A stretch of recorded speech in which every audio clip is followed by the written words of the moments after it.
Hello बच्चों, mock 6 तैयारी जीत की। आइए तैयारी जीत के अगले सीरीज में बेटा टेस्ट 6 जो आपका मॉक टेस्ट पेपर हो रहा है नीट पैटर्न पे, उसका जरा डिस्कशन देखते हैं बेटा। आइए टेस्ट उसका डिस्कशन। पहला क्वेश्चन, फर्स्ट क्वेश्चन क्या कर रहा है बच्चों? ये देखो फर्स्ट क्वेश्चन है, कर रहा है कि how much work has to be done transfer a charge 3 coulomb across 2 points having potential difference 10 volt. तो वर्क करना है बेटा, तो work done W equal to क्या होता है? Q और पोटेंशियल डिफरेंस होता है। तो Q आपको पता ही है, Q3 है और ये 10 है, तो 30 जूल आ जाएगा। कितना आ जाएगा? 30 जूल आ जाएगा। कितना आ जाएगा? 30 जूल। ठीक है बेटा। अब आइए दूसरा क्वेश्चन चलते हैं, क्या करा है? A body is the moving under the action of two force F1 F2 velocity will become uniform. तो ये बताओ, वेलोसिटी यूनिफॉर्म हो जाती है तो इसका मतलब नेट फोर्स उस पर क्या होगा? जीरो होगा। बोलो, एकदम बोलोगे, नेट फोर्स उस पर क्या होगा? जीरो होगा। जब भी वेलोसिटी यूनिफॉर्म हो तो एक बात याद रखिए भैया, नेट फोर्स उस पर क्या होगा? जीरो होगा। नेट फोर्स पक्का जीरो होगा। अब देखिए इस पे क्या लग रहा है? F1 plus F2 plus F3 equal to क्या होगा? जीरो। F1 कितना है भैया? 3i cap minus 6j cap. F2 क्या है? 4i cap minus 5j cap. F3 आपको फाइंड करना है। देखिए 5 हो जाएगा, यहां से 4 3 7 हो गया। F3 की वैल्यू कितनी हो जाएगी? -7i cap plus 11j cap. D वाला ऑप्शन होगा। ठीक है ना। फिर तीसरे पे चलते हैं, which of the following light is completely polarised. तो रिफ्लेक्टेड लाइट होती है। हाँ, रिफ्रेक्टेड लाइट जो होती है वह नहीं होती है। कौन सी होती है? रिफ्लेक्टेड होती है। ठीक, याद करिए ब्रूस्टर लॉ में आपने जाना है कि लाइट इंसिडेंस करती है तो एक रिफ्लेक्शन होता है, एक रिफ्रैक्शन। तो जो रिफ्लेक्टेड लाइट होती है वह कंप्लीटली पोलराइज्ड होती है। Calculate the current. तो आप जानते हैं किरचॉफ का फर्स्ट लॉ, किरचॉफ का first law based on the law of conservation of charge. किस पे बेस्ड है? Law of conservation of charge पे बेस्ड है। ध्यान दीजिएगा, law of conservation of charge पे। तो ये कहा जाता है जितनी इनकमिंग करंट होगी उतनी ही आउटगोइंग करंट होती है। मतलब इनकमिंग करंट आउटगोइंग करंट के क्या होता है? बराबर होता है। तो देख लो इनकमिंग करंट कितना हो जाएगा यहाँ पे? 2 + 2 और क्या है? आउटगोइंग करंट कितना है? 1 + 1.3 + i। सॉल्व कर दीजिए, इसको सॉल्व कर देंगे तो यहां से आई की वैल्यू आ जाएगी। आई की वैल्यू 1.7 एम्पियर आएगा। ठीक है। तो इसके बाद देखिए 5 क्वेश्चन क्या कर रहा है? The source is the transmitted electromagnetic wave of frequency इतना, then the wavelength of electromagnetic wave transmitted from the source will B.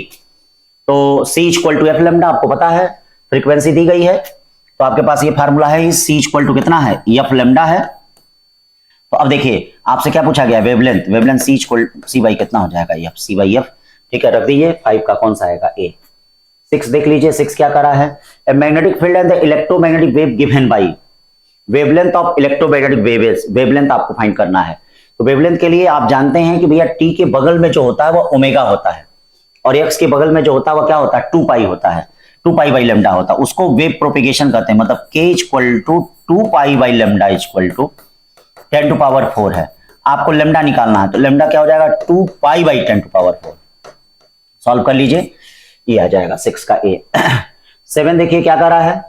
7 कर रहा है, body is the release from the top of incline of height h। ये देखिए यहां से h height के inclination से बॉडी क्या रिलीज हो रही है। तो बेटा रिलीज होते वक्त अगर स्मूथ सरफेस होता है तो नीचे की तरफ वेलोसिटी क्या होती है? √2gh होता है। होता है कि नहीं? 2gh। ये देखिए अगर स्मूथ सरफेस होगा तो वेलोसिटी क्या हो जाएगा? लेकिन ये बताओ, ध्यान दो, ठीक है, अगर ये रफ सरफेस हो जाता है तो रफ सरफेस पे एक्सीलरेशन आ जाता है। रफ सरफेस पे क्या जाएगा? एक्सीलरेशन। और एक्सीलरेशन क्या होता है रफ सरफेस पे? g sin थीटा होता है। g नहीं होता है क्या? g sin theta. तो यहां पे क्या है? कहा गया है कि kinetic energy the bottom of incline pin depends on the angle of inclination.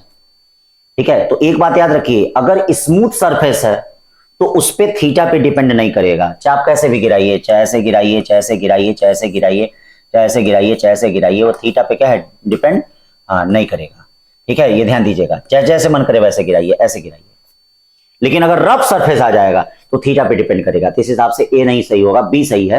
Kinetic energy of the bottom will depends on the angle of inclination only if the incline is not smooth. मतलब rough surface हो तब depend करता है। ठीक है। 7 के बाद चलते हैं 8 पे चलते हैं। ठीक, 8 क्या करा भैया? 8 वाला क्वेश्चन देखो, क्रूड ऑयल एट प्रेशर इतना।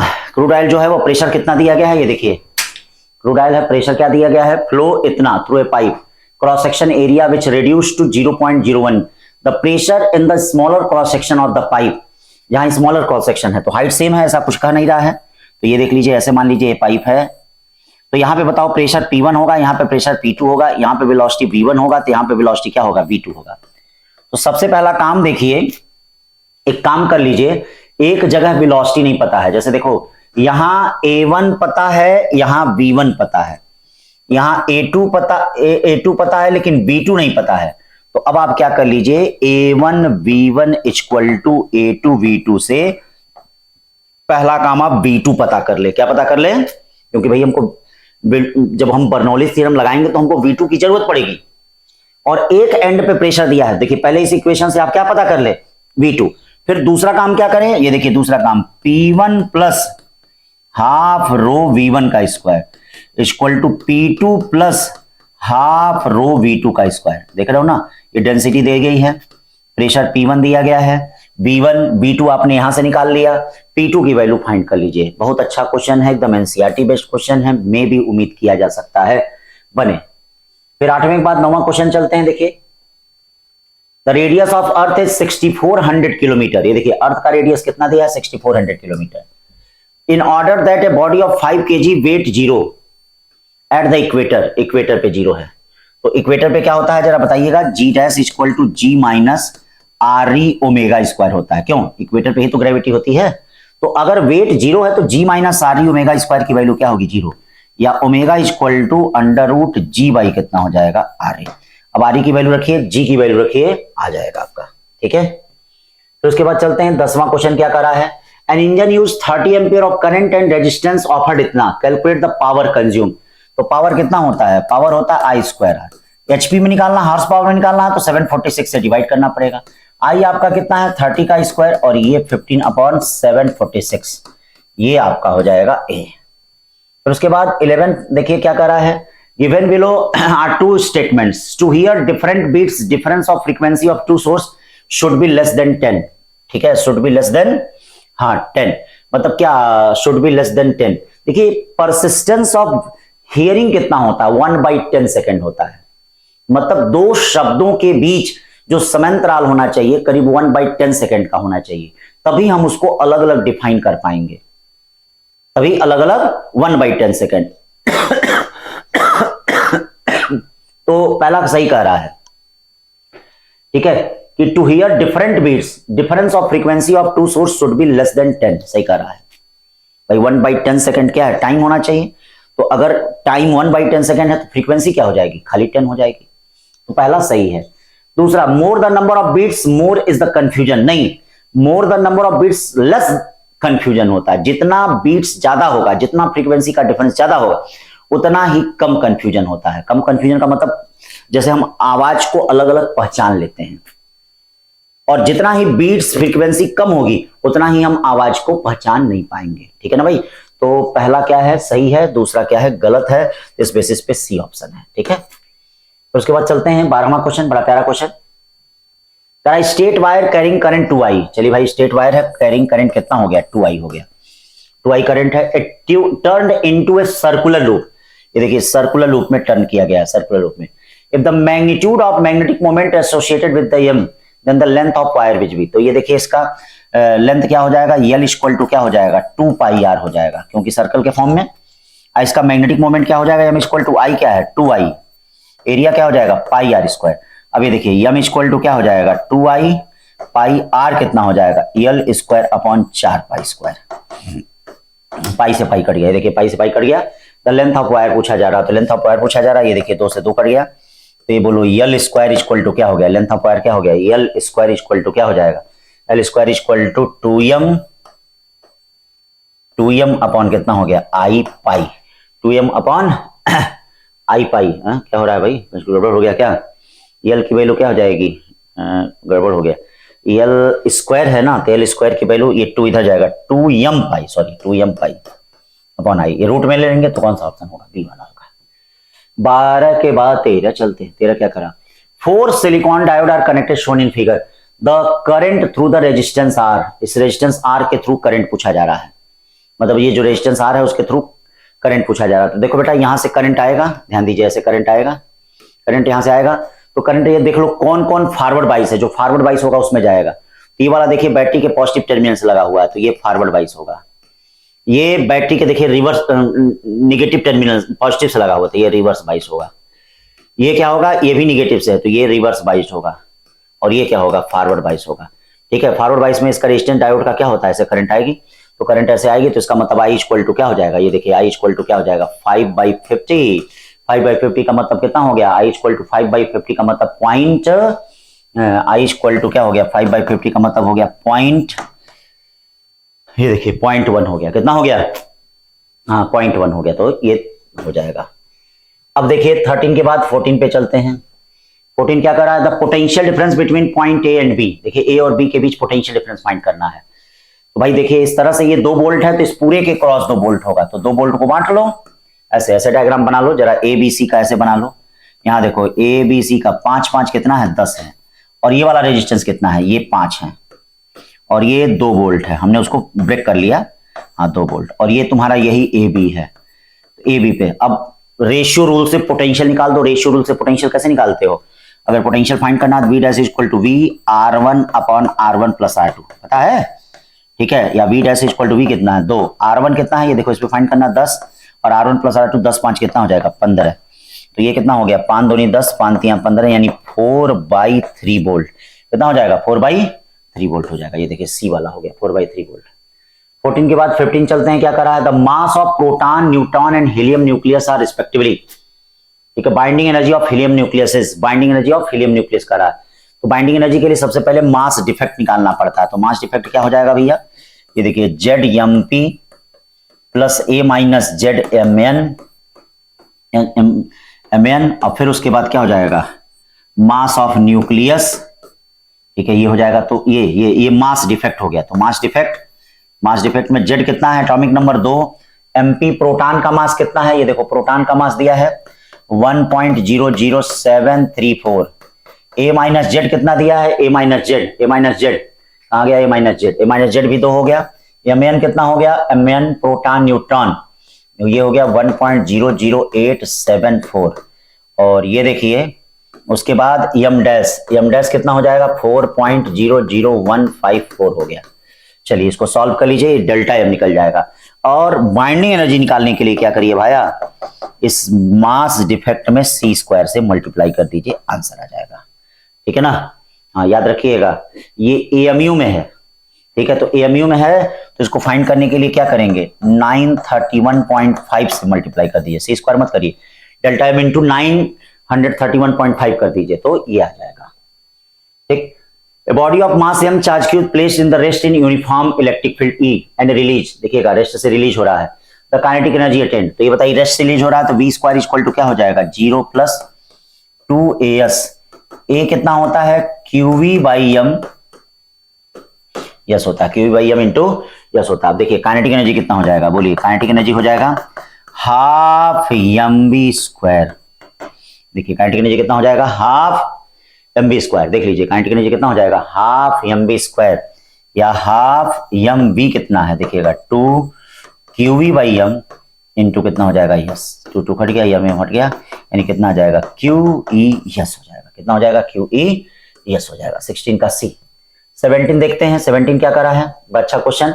The reading of ammeter as per the given figure, यानी अमीटर की रीडिंग फाइंड करनी है। तो देखो ये और ये तीनों पैरेलल में है, तो 2 और 2 और 2 को पैरेलल में कर दो। पैरेलल में क्या हो जाएगा 1/2 1/2 1/2 पैरेलल में, या 3/2 का मतलब RP इक्वल टू कितना हो जाएगा 2/3। 2/3 और 2 किसमें हो जाएगा सीरीज में, यानी RS इक्वल टू क्या हो जाएगा, ये देखिए 2/3 और ये सीरीज में हो गया 2/3 और प्लस ये 2 सीरीज में हो जाएगा 3 2 6 8/3 हो गया। करंट निकालना, करंट I इक्वल टू क्या होता है V/R। V कितना है 2, R कितना है 8/3 यानी 6/8, 6/8 का मतलब 3/4 एम्पियर हो गया। 3 कितना हो गया 4। 17 के बाद चलते हैं 18 पे। The pitch of screw gauge is 0.2 centimetre, there are 50 division, the minimum thickness of an object that can measure by the screw gauge. तो जो मिनिमम थिकनेस होती है कम से कम, जितना लीस्ट काउंट उसका होगा, अरे भाई लीस्ट काउंट जहां तक लीस्ट काउंट जाएगा वहीं तक वह मेजर कर सकता है, उसी के ऑर्डर तक मेजर कर सकता है। तो लीस्ट काउंट देख लीजिए, लीस्ट काउंट क्या होता है भैया, पिच अपॉन क्या होता है, पिच अपॉन होता है नंबर ऑफ क्या डिवीजन होता है। तो पिच कितना हो गया, पिच है 0.2 सेंटीमीटर और नंबर ऑफ डिवीजन कितना है 50। इसको देखेंगे तो कौन सा आ जाएगा, ए वाला आ जाएगा। ठीक है, फिर 18 के बाद चलते हैं 19 देखते हैं क्या करा है। Charge particle moving with velocity इतना, एंटर से मैग्नेटिक फील्ड इतना, angle theta, the radius of curvature. तो जब कोई भी चार्ज पार्टिकल किसी मैग्नेटिक फील्ड में थीटा एंगल पे एंटर करता है तो आप जानते हैं उसका रेडियस ऑफ कर्वेचर क्या होता है, equal to M B sine theta upon कितना होता है, क्यू बी। देखिए M B sine theta upon Q B होता है। एम पता है, बी पता है, थीटा पता है, सब कुछ रख लीजिए, ए आ जाएगा। 19 के बाद 20 चलते हैं, क्या करा है, करा टू वेव्स रिप्रेजेंटेड बाई इतना इतना, superpose will be amplitude of the resultant wave. तो अब इसके लिए देखिए इसका एम्पलीट्यूड ए है, इसका एम्पलीट्यूड ए है, रिजल्टेंट वेव का एम्पलीट्यूड क्या होता है, ए का स्क्वायर इक्वल टू ए का स्क्वायर प्लस ए का स्क्वायर प्लस 2a का स्क्वायर cos 2 पाई बाई 3। ध्यान दीजिएगा cos 2 पाई बाई 3। तो जब इसको करेंगे तो ये दोनों कैंसिल हो जाएगा, खाली ए बचेगा, यानी ए बचेगा 20। एक एक लाइन के क्वेश्चन हैं सब। Copper rod of length 0.19 metre is moving parallel to the long wire with uniform velocity 10 metre per second. ठीक है, the long wire carries 5 ampere current is perpendicular, the ends of the rod are distance 0.01 metre and 0.2 metre from the wire, the EMF induced in the rod. मतलब क्या कर रहा है, जैसे इसके लिए सबसे पहले आप एक बेसिक फार्मूला पढ़ लीजिए, मतलब इस टाइप के क्वेश्चन थोड़े टफ हो गए हैं, वैसे क्वेश्चन तो नहीं आएंगे लेकिन तब भी याद कर लीजिए क्योंकि एनसीईआरटी एग्जाम्पलर में ये क्वेश्चन दिया है। क्या है, पहले इसको जब सिंपल में समझ लीजिए। समझने का मतलब जैसे एक रॉड है और एक रॉड ऐसे है, मान लो ये एल लेंथ पे है, इसका पहला सिरा कितने पे है, आर पे है, सब दे दिया है, और ये वी वेलोसिटी से जा रहा है। तो अगर वी वेलोसिटी जा रहा है तो इस रॉड के क्रॉस कितना इंड्यूस्ड ईएमएफ होगा, ये आपको बताना है। तो अब ये बताइए इस रॉड के क्रॉस कितना इंड्यूस्ड ईएमएफ होगा। तो कहने का मतलब क्या है, इसके कारण मैग्नेटिक फील्ड है और इसी मैग्नेटिक फील्ड में ये घूम रहा है। तो हम देखते हैं कि मान लेते हैं छोटा सा स्मॉल एलिमेंट ले लेते हैं, छोटा सा स्मॉल एलिमेंट dx ले लेते हैं और इससे x डिस्टेंस पे पहले मैग्नेटिक फील्ड ले लेते हैं। आइए मैग्नेटिक फील्ड ले लिया, इनफाइनाइट लेंथ का वायर है, b इक्वल टू क्या हो गया, म्यू नॉट अपॉन 2 पाई, ये देखिए i बाई कितना हो गया, x हो गया, i बाई x हो गया। अब ये dx एलिमेंट इसमें मूव कर रहा है तो अब इसका इंड्यूस्ड ईएमएफ क्या होगा, इक्वल टू vb dx, ये ध्यान दीजिएगा।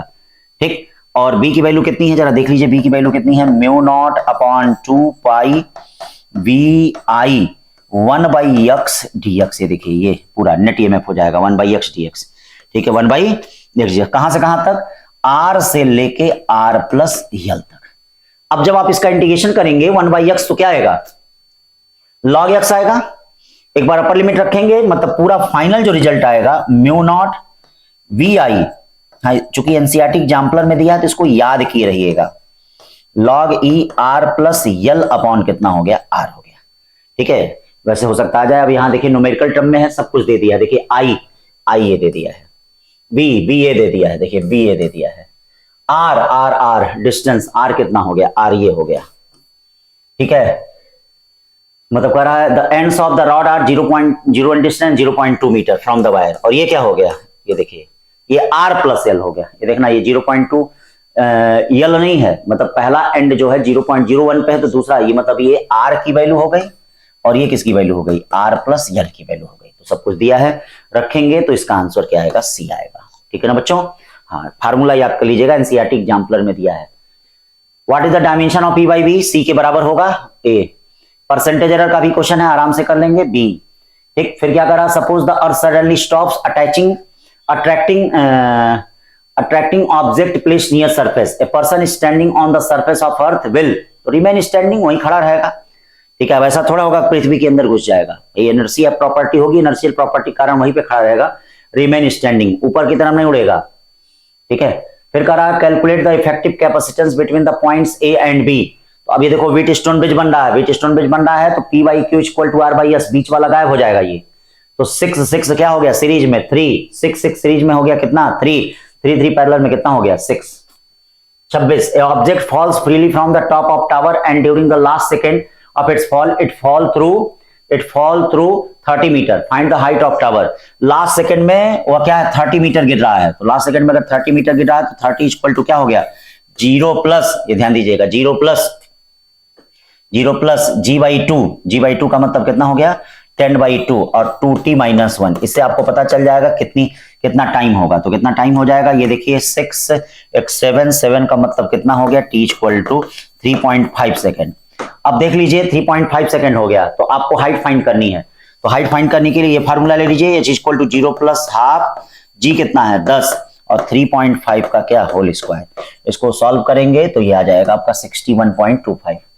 26 के बाद 27 पे चलते हैं, क्या करा है, inward and outward electric flux. अब देखिए इनवर्ड क्या होता है, इनवर्ड जो फ्लक्स होता है वह निगेटिव होता है। ये देखिए इनवर्ड फ्लक्स क्या होता है, निगेटिव। तो फाई इन कितना दे दिया है, ये देखिए फाई इन जो दे दिया है, इनवर्ड फ्लक्स निगेटिव होता है। फाई इन जो है -8 इंटू 10 टू पावर 3 है, और फाई आउट कितना दिया है 4 इंटू 10 टू पावर कितना दिया है 3।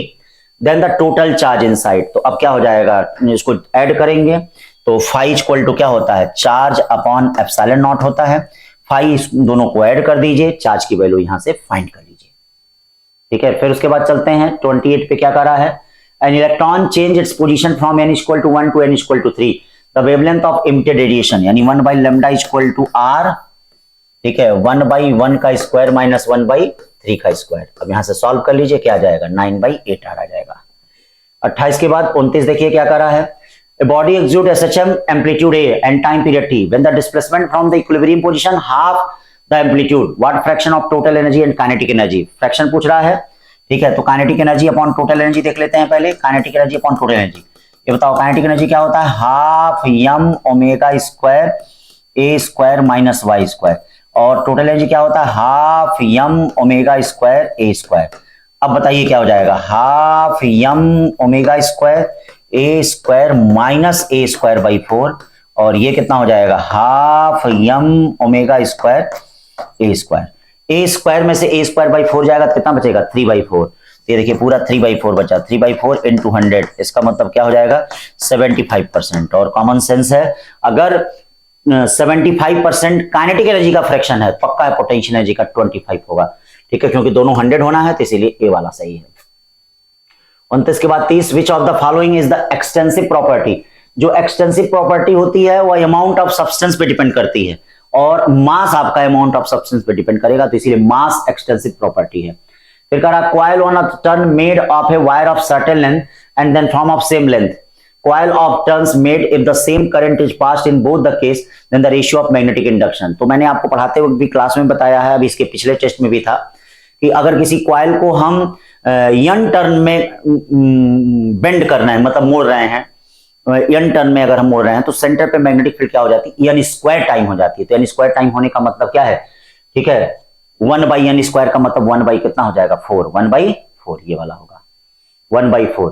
फिर 32, if a medium has the critical angle total internal reflection, देखिए critical angle total internal reflection from the medium vacuum is 60 degree, यानी म्यू इक्वल टू क्या हो जाएगा, ये देखिए म्यू इक्वल टू हो जाएगा 1/sin c। sin c का मतलब 1/sin 60, sin 60 का मतलब √3 का मतलब 2/√3, ये रिफ्रैक्टिव इंडेक्स हो गया। अब कह रहा है भाई यही होता है refractive index mu equal to 1/sin c। अब कह रहा है कि भैया वेलोसिटी बताइए तो म्यू इक्वल टू क्या होता है c/v। तो ये बताओ v इक्वल टू क्या हो जाएगा, v इक्वल टू c/2/√3, 2 यहां चला जाएगा, √3 यहां चला जाएगा। ठीक है, तो 3√3 तो आ रहा है, हाँ ये वाला आएगा।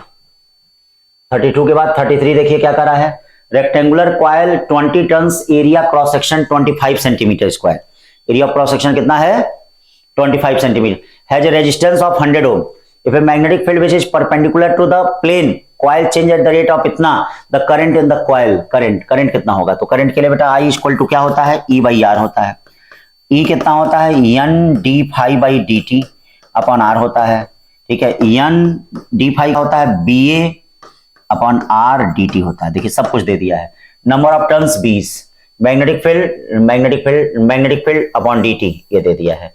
एरिया भी दे दिया है, एरिया ऑफ क्रॉस सेक्शन भी दे दिया है, रेजिस्टेंस भी दे दिया है। सब कुछ रख दीजिए, सॉल्व कर दीजिए, आ जाएगा। हो सकता है मे भी इस तरह का क्वेश्चन मिल सकता है। 34 का रहा है, 2 long parallel wire are at the distance of 1 metre, both of them carry 1 ampere of current, दोनों 1 एम्पियर करंट रख रहे हैं in the same direction, the force of attraction per unit length between the wire, तो क्या हो जाएगा, अगर 2 है तो इसका मतलब फोर्स पर यूनिट लेंथ कितना हो जाएगा F/L equal to μ0/2 I1 I2 L by कितना हो जाएगा R, मतलब I1 पता है, I2 पता है, L पता है, R पता है, सबको रख लीजिए। ये देखिए A आ जाएगा 34 का। 35 तक देखते हैं, करंट इन द नेटवर्क फिर करंट देखिए, यहां से करंट आएगा, आओ करंट आ रहा है। अब यहाँ देखिए ये रिवर्स बाइस हो जाएगा, तो इसमें करंट जाएगा ही नहीं, गुस्सा जाएगा, ठीक है। फिर ऐसे आ जाएगा, फिर यहाँ देखो ये भी रिवर्स बाइस हो गया, कैसे पता चल रहा है इसका, देखो ये इससे जुड़ा हुआ प्लस से, इसमें भी गुस्सा आ गया, नहीं जाएगा, तो ऐसे जाएगा, ऐसे जाएगा, फिर ऐसे जाएगा, ऐसे जाएगा। अब करंट निकालना है तो इसका मतलब आई इक्वल टू क्या हो जाएगा, 9 अपॉन, ये तीनों सीरीज में हो जाएंगे, 10 5 15, 10 25, 25 5 30, तो 9/30 का मतलब क्या हो गया, 0.3 एम्पियर। 35 के बाद 36 चलते हैं, ठीक है। क्या कहा जा रहा है कि by doping silicon semiconductor with the pentavalent material the electron density increase. हाँ सही बात है, एक्सेस इलेक्ट्रॉन आ जाते हैं पेंटावेलेंट से, ठीक। और the N type semiconductor has net negative charge. नहीं, एन टाइप सेमीकंडक्टर न्यूट्रल होता है, इलेक्ट्रिकली न्यूट्रल होता है, कोई उस पर निगेटिव चार्ज नहीं होता है, कोई उस पर निगेटिव चार्ज। तो इसका मतलब फर्स्ट ट्रू है, सेकंड क्या है, फॉल्स है, ठीक है। ये सही है, ये गलत है, ठीक। 36 के बाद 37 चलते हैं। 37 क्या कर रहा है, in the given circuit the ideal diode the current through the batteries. तो अब देखिए ये कैसा है, फॉरवर्ड बाइस। अगर फॉरवर्ड बाइस है तो करंट अपने अंदर जाने देगा, करंट अपने अंदर जाने देगा, तो आई इक्वल टू क्या हो जाएगा, V अपॉन कितना हो जाएगा, 4। तो 10/4 का मतलब क्या हो गया, 2.5 एम्पियर। 37 के बाद देखिए 38 क्या कर रहा है, 38 कर रहा है कि the 4 charge placed at the corner of square as shown in the figure having side of 5 centimetre, if Q is 1 microcoulomb then electric field intensity at the centre. तो अब देखो सेंटर पे क्या होगा, सुनो, ये देखो ये Q है, ये Q है, इसके कारण इलेक्ट्रिक फील्ड इधर होगी, इसके कारण इधर होगी, तो इसका मतलब मेन इलेक्ट्रिक फील्ड किधर जाएगी, इधर, ठीक है। Q के कारण इधर, 2Q के कारण इधर, तो मेन क्या बचेगा, खाली Q बचेगा। तो ये डिस्टेंस आपको पता होनी चाहिए, ये डिस्टेंस, ये देखिए ये डिस्टेंस आपको पता होनी चाहिए। इसका साइड दिया है 4 चार्ज, साइड 5 सेंटीमीटर, तो 5 सेंटीमीटर का मतलब ये क्या हो गया, ये जो डिस्टेंस हो गई, ये देखिए ये डिस्टेंस क्या हो गई, ये 5/√2 हो गई, 5/√2 हो गई। तो इसके कारण इलेक्ट्रिक फील्ड E1 देखो क्या हो जाएगा, E1 इलेक्ट्रिक फील्ड कितना हो जाएगा, E1 equal to KQ by, इसको R मान लेते हैं, भी R मान लेते हैं, R की वैल्यू क्या है, 5/√2 है, KQ बाई R² हो गया, ठीक। उसी तरह सिमिलरली इसमें, इसके कारण इलेक्ट्रिक फील्ड इधर होगी, इसके कारण इधर होगी, एक दूसरे को कैंसिल करेगा, तो इसके कारण मेन इलेक्ट्रिक फील्ड इधर आएगी।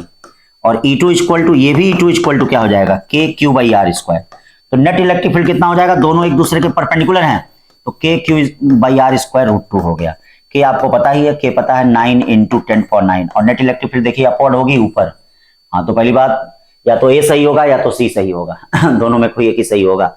ये √2 हो गया, R कितना हो गया 5/√2 × 10⁻² का होल स्क्वायर। सॉल्व कर लीजिए तो A वाला आएगा। 38 के बाद 39 देख लीजिए। In order to stabilise instantaneous displacement current 1 milliampere, ये देखिए कितनी होती है, C dV/dt होती है, ठीक है। तो ये दिया है 1 मिली एम्पियर, 10⁻³ दिया है, C दिया है, C 2 × 10⁻⁶। पूछ क्या रहा है, dV/dt पूछ रहा है, रख दीजिए आगे, देख रहे हैं इसी तरह छोटे छोटे क्वेश्चन आएंगे बेटा, इसी तरह हो सकता है 39 टाइप का भी क्वेश्चन आ जाए। 40 टाइप का क्वेश्चन देख लीजिए। 40 टाइप का, solid cylinder rolls without slipping down an incline plane at an angle 60 degree with the horizontal, the acceleration of cylinder, तो एक्सेलरेशन कितना हो जाएगा, ए इक्वल टू, हाँ रोल कर रहा है, G sin θ upon 1 + K² R²। ये देखिएगा सिलेंडर है, सॉलिड सिलेंडर का K² R² कितना होता है, बोले भाई सॉलिड सिलेंडर का K² R² कितना होता है, 1/2 होता है, तो 1 + 1/2 यानी 3/2, 3/2 का मतलब 3/2। क्या कुछ गड़बड़ हो गया क्या, अच्छा थीटा भी दिया, θ 60, तो कट जाएगा, तो क्या बचेगा, 3G, 2 कट जाएगा। 41 है, प्रोग्रेसिव वेव ऑफ फ्रीक्वेंसी इतना, how far are 2.60 degree out of phase. तो आप जानते हैं दो वेव के बीच का पाथ डिफरेंस पूछ रहा है, तो 2π/λ डेल्टा x। ये बताइए डेल्टा x कितना हो जाएगा, डेल्टा x हो गया delta phi into lambda upon 2π हो गया। लैम्डा क्या होता है आप जानते होंगे, ठीक है, c इक्वल टू क्या होता है, f लैम्डा, या लैम्डा इक्वल टू क्या हो जाएगा, लैम्डा इक्वल टू क्या हो जाएगा, delta phi upon 2π, lambda equal to हो जाएगा c/f। सब कुछ दे दिया है, देखिए ये 60 डिग्री मतलब π/3 दे दिया है, π/3। c 3 × 10⁸ है, नहीं c नहीं, v होगा, वेव वेलोसिटी है ना, तो वेव v होगा, v 360 है, और f देखिए फ्रीक्वेंसी दिया है, सब कुछ रख दीजिए, सॉल्व करिए, जरूर आएगा। 42 क्या करा है, body under the action of force इतना, the mass of body must be, तो इसके लिए आप फोर्स का मैग्नीट्यूड निकाल लीजिए। तो मास ऑफ बॉडी क्या हो जाएगा भैया, ये देखिएगा F अपॉन कितना हो जाएगा, F का मैग्नीट्यूड अपॉन कितना, एक्सेलरेशन। तो F का मैग्नीट्यूड निकालेंगे तो कितना होगा, 6 36 8 64 10 कितना 100, ठीक है, यानी कितना हो जाएगा एक्सेलरेशन 1 √200, √200 का मतलब कितना हो गया 10√2 हो गया, 10√2 हो गया, ए वाला सही होगा। 42 के बाद 43 देखिए, 43 क्या कर रहा है, thermal stress in the thermal compression force.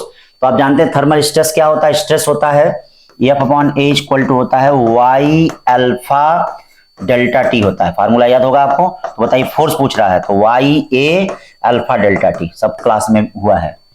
फिर उसके बाद चलते हैं 44 पे, a particle of mass m at the center of spherical shell of same mass and radius a, radius क्या दे रहा है a, the gravitational potential at a point at a by 2 distance from the center will be, देखिएगा बड़ा अच्छा question है, NEET में आ चुका है, फिर हो सकता है आए। ये देखिएगा a रेडियस का है और a by 2 पे है, a particle of mass m at a center of spherical shell of same mass, मतलब इसका भी मास m है, इसका भी मास m है।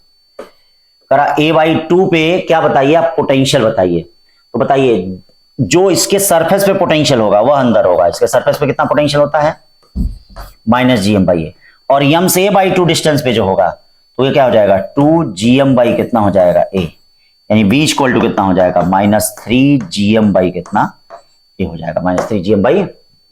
45 पे चलते हैं, a ball is projected with the velocity 20 metre per second, ठीक है, at an angle 60 degree with the vertical, ध्यान रहे 60 डिग्री विद द वर्टिकल है। हाँ यही अभी पिछले साल नीट में भी आया था, मतलब पिछले के पिछले साल बहुत बच्चे उसको गलत किए थे। तो इधर से एंगल दिया है, तो कह रहा है कि हाईएस्ट पॉइंट पे वेलोसिटी बताओ। तो हाईएस्ट पॉइंट वेलोसिटी अब u cos थीटा नहीं होगा, जब इधर से एंगल होता है तो u sin 60 होता है, u sin क्या होता है 60 होता है, u पता है, sin पता है, 60 पता है, सब रख लीजिए, b आ जाएगा। 45 के बाद 46 क्या कर रहा है, हाँ देखिए प्रैक्टिकल वाला क्वेश्चन आ गया, यंग मॉडुलस प्रैक्टिकल के सिलेबस में है कि नहीं, हाँ संडे को प्रैक्टिकल की क्लास रखेंगे बेटा। हाँ तो जो जो लोग पढ़ना चाहते होंगे 9 बजे से संडे को प्रैक्टिकल वाली क्लास रहेगी, तो एक शीट दे के जो जो प्रैक्टिकल है, जैसे जैसे चीजें हैं उसको एक एक एक्सप्लेन करके 18 प्रैक्टिकल हैं उसको खत्म कर देंगे, ठीक है ना। तो यहाँ पे ये देखिए प्रैक्टिकल का टॉपिक का क्वेश्चन है, ये यंग मॉडुलस आपका प्रैक्टिकल के सिलेबस में है। तो अक्सर मैक्सिमम जो होते हैं प्रैक्टिकल वाले क्वेश्चनों को ले जाके एरर से अटैच कर देता है, ठीक है, एरर से, हाँ मैक्सिमम जितने हैं, लेकिन ऐसी बात नहीं है। अब ये नहीं है कि सारा एरर का ही क्वेश्चन आएगा, उसमें कुछ नॉर्मल चीजें भी आती हैं, पढ़ाएंगे तो उसमें बताएंगे। तो student perform an experiment to determine the Young modulus of wire exactly 2 metre long, exactly by the Searle method. The practical reading the student measure the extension in the length of wire इतना, uncertainty, uncertainty का मतलब इतना error हो गया, load exactly 1 kg, the student also measure the diameter of wire इतना, uncertainty मतलब ये error हो गया, ठीक है, और ये एग्जैक्ट है, ये एग्जैक्ट है, इसमें एरर नहीं है, जी में कोई एरर नहीं है। The Young modulus obtained from the reading, मतलब आपसे y plus minus delta y पूछ रहा है, तो पहले y निकालो। y कैसे निकालोगे भैया, y इक्वल टू क्या होगा f/a डेल्टा l/l, ठीक है, f कितना हो जाएगा mg l पाई r स्क्वायर डेल्टा l। अब ये सब रखना पड़ेगा तुमको, सब रखोगे, ये 2 दिया गया है, एक्सटेंशन 0.8 इंटू 10⁻³ दिया गया, सब रखिए, जितना है सब रखेंगे, सब रखेंगे तो इसको सॉल्व करेंगे तो अप्रॉक्स 2.0 इंटू 10⁻11 आएगा, ये आएगा सॉल्व करने पे। अब आपको एरर बताना है डेल्टा वाई, तो डेल्टा वाई क्या हो जाएगा, डेल्टा वाई बाई वाई। बोलिए मास में कोई एरर है, देखिए मास में कोई एरर नहीं है, ना मास में एरर है, न जी में कोई एरर है, ना डेल्टा यल में कोई एरर है। इसको छोटा एल लिखा जाए तो काफी अच्छा रहेगा, छोटा यल भी एग्जैक्टली है, इसमें भी कोई एरर नहीं है। आर में एरर है, पाई में तो कोई एरर होगा ही नहीं, तो आर में एरर होगा तो क्या हो जाएगा 2 डेल्टा आर अपॉन आर। और ये देखिए एलोंगेशन में भी एरर है, डेल्टा यल अपॉन कितना हो जाएगा यल। आपको डेल्टा वाई निकालना है, तो डेल्टा वाई के लिए क्या करना पड़ेगा, Y 2 delta R upon R और प्लस डेल्टा यल अपॉन कितना करना पड़ेगा यल, ठीक है। ये देखिए डेल्टा आर कितना आ जाएगा, ये देखिए डेल्टा आर की वैल्यू कितनी है, हाँ डेल्टा आर की वैल्यू है ये 0.01, और आर देखिए भाई फ्रैक्शन में ध्यान दीजिएगा, कान खोलकर सुन लीजिएगा, फ्रैक्शनल एरर में एक बात ध्यान दीजिएगा, डेल्टा आर बाई आर जो होता है डेल्टा डी बाई डी के, मतलब जो डायमीटर में फ्रैक्शनल एरर होगा वही रेडियस में भी फ्रैक्शनल एरर होता है। ध्यान दीजिएगा, वही रेडियस में भी फ्रैक्शनल एरर होगा, तो दोनों आपस में बराबर होते हैं। ठीक है ना, तो डेल्टा आर बाई आर दिया, ये इसको सॉल्व कर लेंगे तो ये करीब 0.2 इंटू 10 टू पावर 11 आएगा, और जब रखेंगे तो 2 plus minus 0.2, 2 plus minus 0.2। 47 question क्या करा है, electric field at A distance 3r/2 from the centre of charge spherical shell अंदर, तो आप जानते ही हैं r/2 डिस्टेंस कहां आएगा, अंदर, और स्फेरिकल सेल के अंदर इलेक्ट्रिक फील्ड क्या होती है, जीरो। क्या होती है, जीरो। 48 क्या करा भैया, 48 करा है स्क्वायर लूप ऑफ साइड इतना, ठीक है, देन द पावर रिक्वायरमेंट, तो इसको पुल किया जा रहा है, तो पावर के लिए क्या हो जाएगा भैया, पावर P इक्वल टू, देख लीजिए, ठीक है, power P equal to E square R, या power P equal to E कितना हो जाएगा, BBL का स्क्वायर बाई R। देखो सब कुछ दे दिया होगा, देखो VBL स्क्वायर लूप है साइड 20 सेंटीमीटर, यही L होगा। रेजिस्टेंस देखो दे दिया, ये रेजिस्टेंस दे दिया, ये देखो मैग्नेटिक फील्ड दे दिया, और वेलोसिटी, ये देखो वेलोसिटी दे दिया। अब आपको पावर निकालना है, तो पावर इस फार्मूले में रख दीजिए, आ जाएगा, एकदम दौड़ के आएगा, चिल्ला के आएगा कि हम पावर हैं। Dimension of universal gravitational constant capital G निकाल ही लेंगे इसको, ठीक है। 50 क्या करा है, देखिएगा बड़ा अच्छा क्वेश्चन है 50, इस टाइप का क्वेश्चन बन भी सकता है, वैसे पुराना नीट का क्वेश्चन है, फिर बन सकता है। करा है कि monoatomic gas at pressure P having volume V expand isothermally to volume 2V। तो देख लेते हैं आइसोथर्मली हो रहा तो प्रेशर कितना होगा, P1 V1 equal to P2 V2। अब P1 कितना है, P, V1 कितना है V, P2 बताना है, V2 कितना हो गया 2V, तो P2 इक्वल टू कितना हो जाएगा P/2। अब इसके बाद एडियबेटिकली हो रहा है, तो एडियबेटिकली का मतलब क्या, P2 V2 पे gamma equal to P3 V3 पे गामा। बोलिए P2 कितना हो गया V/2, V2 कितना हो गया 2V पे गामा, P3 आपको निकालना है, V3 कितना है 16V पे गामा। तो अब देख लीजिए क्या हो जाएगा P3 की वैल्यू निकालनी है, P3 कितना होगा, तो ये 2V पे गामा है, ये 16V पे गामा है, तो यही सॉल्व करना है। गामा की वैल्यू 5/3 दी गई है तो ये देखो P3 कितना आ जाएगा, P3 इक्वल टू P/2 यही रहने दो, ये आ गया 2/16, 2/16 का मतलब क्या होता है 1/8 पे गामा, गामा का मतलब 5/3। ये देखिए 5/3 का मतलब क्या हो गया 1/2, 1/2 पे पावर कितना हो गया बोलो, 1/2 पे 2 दूनी 4 दूनी 8 दूनी 16 32 और 2 कितना हो गया 64, यानी P/ कितना हो गया 64। ठीक है बेटा, तो इस तरह से ये 50 क्वेश्चन आपके क्या हो गए, डिस्कस कर दिया हम लोगों ने। अब नेक्स्ट मॉक पे मिलेंगे, मॉक 7 पे। ठीक, थैंक यू बच्चों।